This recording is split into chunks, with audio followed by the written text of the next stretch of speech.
सुजय विखे पाटील माजी खासदार काल एका शिर्डीमध्ये असणाऱ्या कार्यक्रमामध्ये बोलले का शिर्डीमध्ये भिकारी वाढलेत असा शब्दप्रयोग मात्र काल माजी खासदार सुजय विखे यांनी शिर्डीतील एका कार्यक्रमात केला होता। भिकारी या शब्दावरून त्यानंतर एकच गौजब झाला।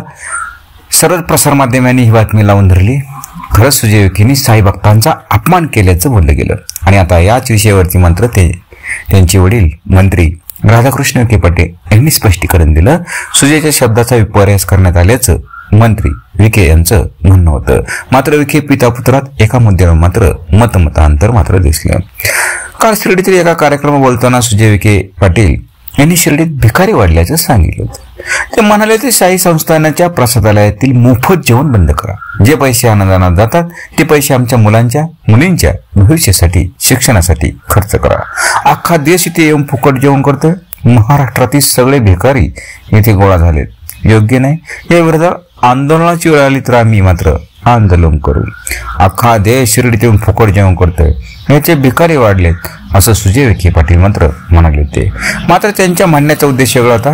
प्रसादाला शुल्क आकारल्यावर तेथून जमणाऱ्या पैशातून शिर्डीत शिक्षणाच्या सुविधा वाढवता येतील असंही सुजय विखे पाटलांनी मात्र या भाषणात मात्र सांगितलं। मात्र भिकारी या शब्दाचा विपर्यास करून सुजय विखेंनी साई भक्तांच्या भावना दुखावल्याच्या चर्चा झाल्या। सुजय विखेंनी साई भक्तांना भिकारी म्हटल्याचं काहींचं म्हणणं होतं। या सगळ्या प्रकारानंतर आज पत्रकारांनी मंत्री विखे यांना सुजय विखे यांच्या वक्तव्याबद्दल विचारलं। त्यावर उत्तर देताना ते म्हणाले, सुजय विखे यांच्या शब्दाचा विपर्यास केला गेला। भिक्षेकऱ्यांचा अवमान करण्याचा त्यांचा हेतू नव्हता किंवा साई भक्तांचा अपमान करण्याचा हेतू नव्हता। मध्यंतरी भिक्षेकऱ्यांचा प्रश्न फार गंभीर झाला होता। स्थानिक ग्रामस्थांना आंदोलन करावं लागलं। सुजय विखेंनी जे शब्द वापरला त्यामुळे भावना दुखावल्या असतील मी मान्य करतो, मात्र भावना दुखवण्याचा त्यांचा हेतू नव्हता।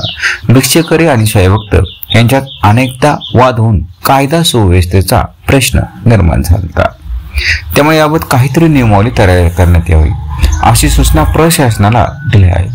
शिर्डीत येणाऱ्या साई भक्तांना प्रसाद भोजन मोफत मिळाले पाहिजे, शुल्क करण्याची आवश्यकता नाही। साई भक्तांच्या देणगीतूनच महाप्रसाद दिला जातो, तो निरंतर चालू राहील असं मात्र नंतर मंत्री राधाकृष्ण विखे पाटील यांनी स्पष्टीकरण दिलं।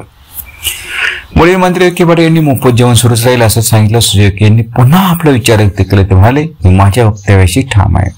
या वक्तव्याने कुठल्याही शाही भक्ताला हिणवण्याचं कारण नाही। गेल्या 3 वर्षात 4000 भिकाऱ्यांना पोलिसांनी अटक करून सुधारगृहात पाठवले। भिकारी आहे याचा अर्थ भिकारी जे पोलिसांच्या अहवालात सांगितलं आहे। मोफत जेवणामुळे शिर्डीत अपराधी लोक, मोस्ट वॉन्टेड लोक जे शाही भक्त नाहीत त्यांची वाढ होते। याचा त्रास ग्रामस्थांना होते।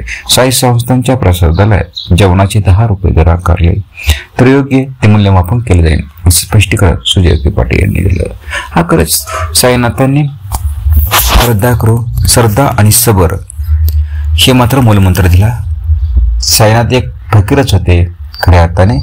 एका लग्न समारंभात ते मात्र शिर्डीमध्ये आले आणि भिक्षा घेत मात्र त्यांनी त्यांचं संपूर्ण आयुष्य मात्र जनसामान्यामध्ये आणि एका समाजाभिमुख कार्य मात्र त्यांनी केलं, परंतु त्यांच्यामुळं कोणाला धोका निर्माण नाही झाला। त्यांनी समाज हिताचं कार्य केलं, परंतु आज शाही संस्थानामध्ये जे मोफत जेवण दिलं जातं त्यामुळे असंख्य त्यांना काम करण्याची पहिल्यापासून हौसच नाही आणि मग खायचं प्यायचं याच्या खोडीकाळ त्याच्या खोडीकाळ आणि त्यामुळं मात्र विखे पाटलांचं देखील काही अंशी बरोबर आहे। जे अंध आहे, जे अपंग आहे, ज्यांना खरंच गरज आहे त्यांना ते तर इकडे येत नाहीत।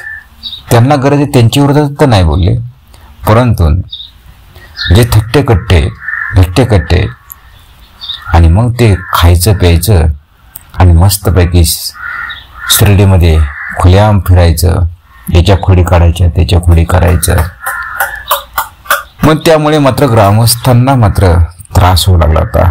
अनेकदा आंदोलन झाले, हे बी बरोबर होतं, परंतु त्यांच्या बोलण्याचा मात्र खऱ्या अर्थाने प्रसार माध्यमांनी विपर्यास केला असं म्हणावं लागेल। कारण ते स्वतः बोलले, माझ्या मताशी मी ठाम आहे, काही असो, परंतु मात्र जेवण भरपूर जा, जेवण बी करा, 3 टाइम करा, 4 टाइम करा, परंतु थोडं का होईना कर्म केलं पाहिजे. हे साईनाथांनी मात्र वारंवार मात्र प्रत्येक भक्ताला त्यांनी त्यांच्या काळामध्ये सांगितलं. ते मात्र केलं पाहिजे, कर्म केलं पाहिजे. हे श्रीकृष्ण भगवंतांनी देखील सांगितलं. नुसतं बसून राहा असं देखील नाही सांगितलं. ज्यावेळेस भगवंत ह्या भूतलावरती होते त्यावेळेस स्वतः अर्जुनाला मात्र लढण्यास सांगितलं. सुदर्शन तर भगवान श्रीकृष्णाकडे होतं आणि साईनाथांकडे देखील प्रचंड विभूती होत्या, परंतु त्यांनी तसं नाही केलं. त्यांनी अनेकांना मात्र त्यांच्या पायावरती जे पैसे वाहत होते त्या पैशातून मात्र दुकानं काढण्यासाठी त्यांनी ते पैसे दिले, कार्य करण्यासाठी.